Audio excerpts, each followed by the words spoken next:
बर्बाद मत कीजिए। और आगे फरमाया वक़ुर रब्बि इरहमहुमा कमा रब्बयानी सग़ीरा। जब मेरे भाइयों उन दोनों में से कोई एक या दोनों अगर बुढ़ापे के आलम में पहुंच जाए तो आप जो है परवरदिगार से दुआ कीजिए कि अल्लाह इन दोनों पर रहम फरमा जैसा कि उन्होंने मुझे बचपन में पाला है। अगर मेरे भाइयों अगर वालिदैन जिंदा हैं तो आप जो है उनके लिए। और आगे फरमाया वक़ुर रब्बि इरहमहुमा कमा रब्बयानी सग़ीरा।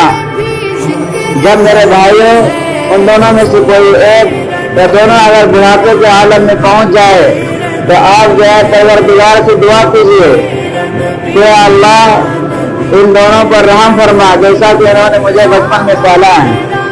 अगर मेरे भाइयों अगर वालिदैन जिंदा हैं तो आप जो है उनके लिए खैर और भलाई की दुआ कीजिए।